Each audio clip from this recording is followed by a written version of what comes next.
Hello everybody and welcome back to a new YouTube video.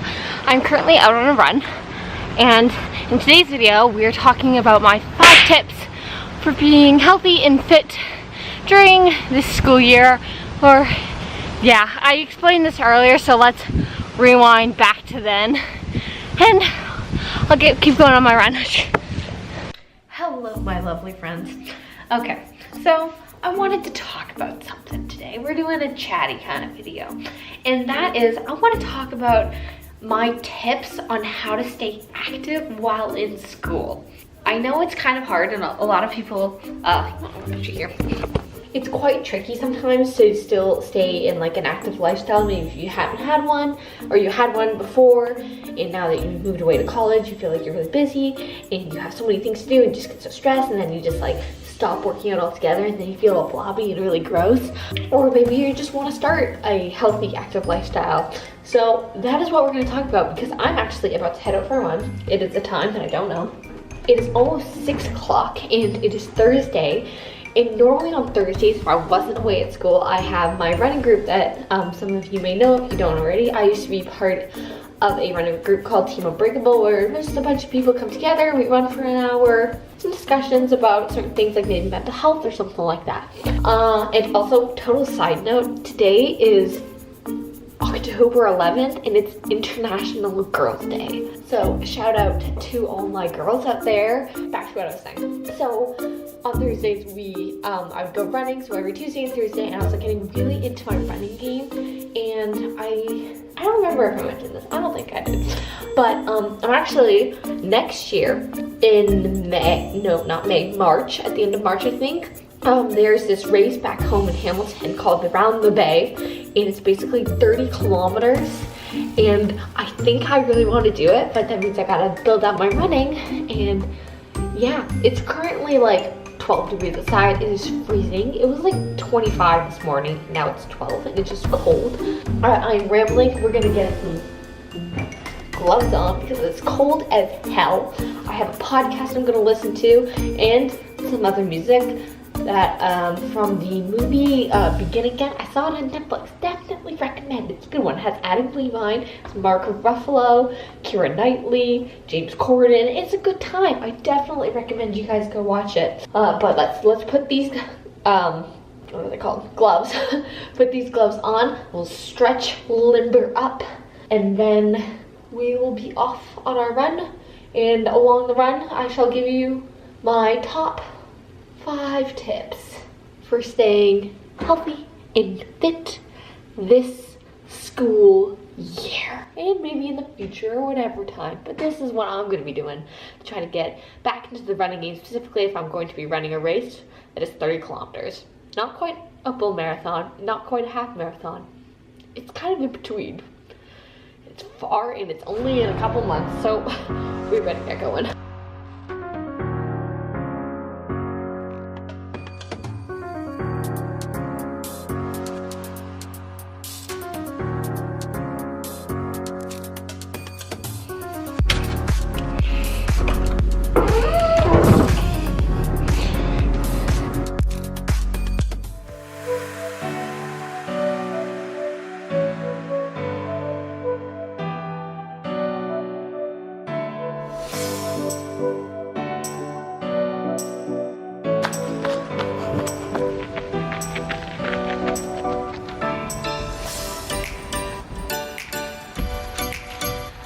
Okay, so tip number 1 is get outside.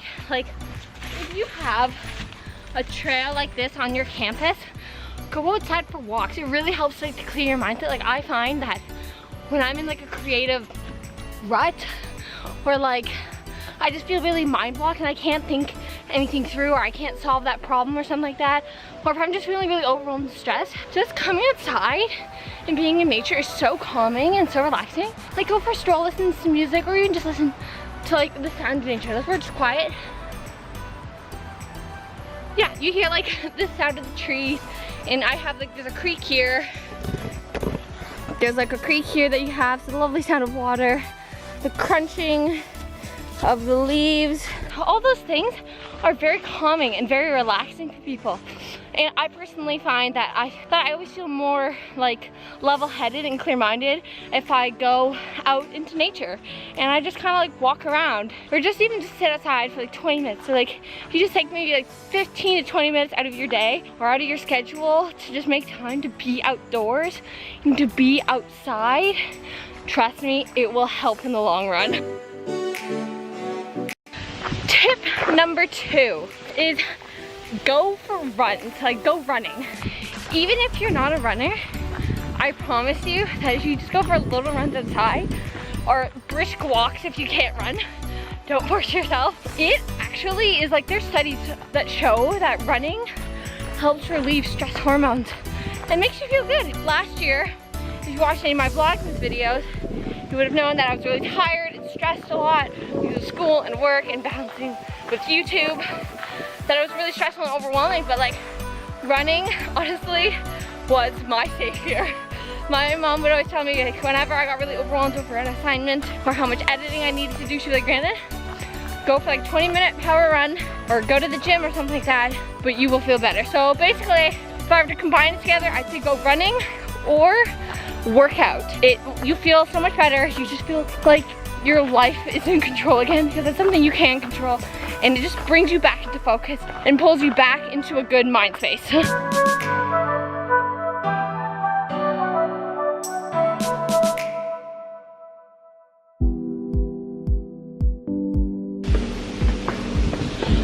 Okay, tip number 3, have healthy food and snacks always at your fingertips in your kitchen or in your dorm or in your student housing or wherever you're staying. Even if you're staying at home still, just have like a little basket just designated called like my healthy snacks, something like that. Like mine is called Rhiannon's snacks. And basically just have like bananas and apples or even like healthy granola bars or protein bars like that.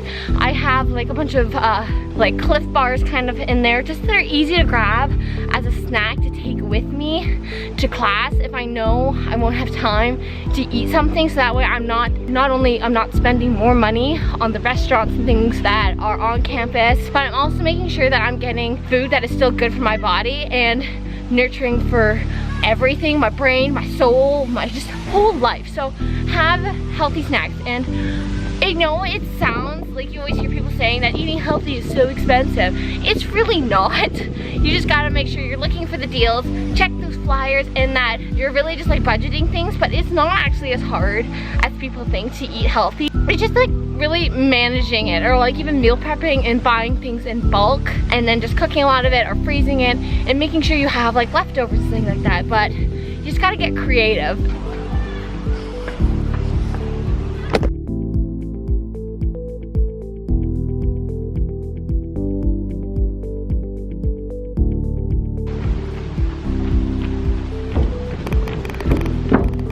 Tip number 4.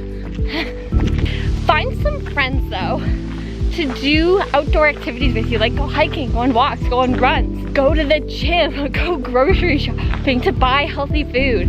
Just like get a group of friends who will do things with you that are fun outdoor activities, because when you do things by yourself, sometimes you get really tired of it and you get lonely and bored and unmotivated to do it. But when you have someone there, especially something like running, I didn't realize how much I actually always wanted to be in a running group. I always thought I like running by myself. I can focus, I can just do what I want. And don't get me wrong, I still do love to run by myself, especially if I'm having a hard day. It just lets me get all that stress out. But sometimes it gets lonely.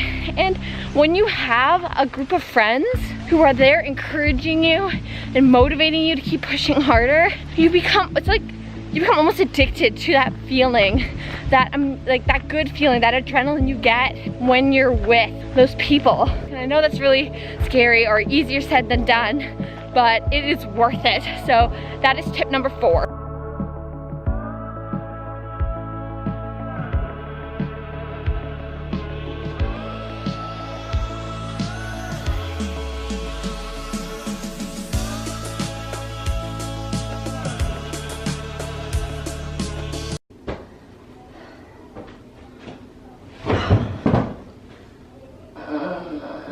Tip number 5 is don't stress yourself about it.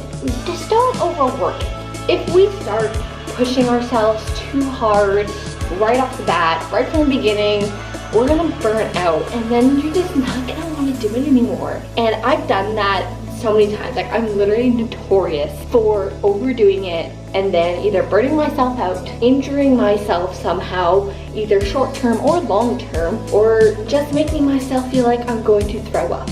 And that's just not maintainable and not manageable for someone to do in the long term, and we're trying to make this a long-term thing. But even when it comes to running and when it comes to working out in the gym, I have been there, trust me guys. I have pushed myself to the point that I want to die, and I'm like heaving for air. I've been there, I've done that. Like, you think you just want to get results fast, and it just doesn't work that way, because you're gonna burn yourself out, and then you're just not gonna be motivated to do it, and then you're gonna do what I did and just binge eat junk food, or just sit on a couch all day, or just not go to the gym or exercise at all for like 2 months and not even try, or just not feel motivated, or go and just put like half effort into it, feel really crappy coming out of that workout or that activity. And that's not what we want if you want to be able to maintain this, because you want it to be a maintainable lifestyle, because being healthy and fit and all that stuff,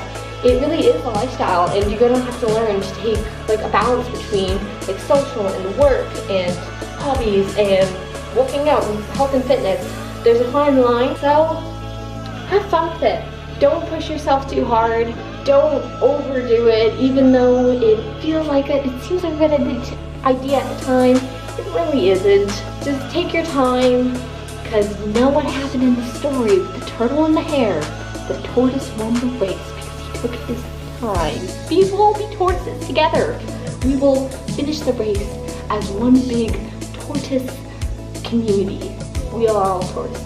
And you know what? That's okay. It's okay to be the tortoise. We don't need to be the hare or the bunny rabbit, because one day we'll be able to run that fast. It may take us a while, but we'll get there. It's all about consistency, staying on top of things, and that becomes easier over time, and also not making it such a chore, but something that we actually want to do. And that is the end of my ramble, which has gone on for a very long time. I can see on the top of my camera it says 11 minutes and 36 seconds. Hello everybody, it is editing Rhiannon that is happening a couple days after this vlog has actually taken place, and I'm just here to film the outro because I forgot to do it, so we're doing it now. But anyways, I hope you guys have enjoyed this video. If you haven't already, give it a big thumbs up because it really helps support my channel, and I shall see you guys all in my next vlog. Bye!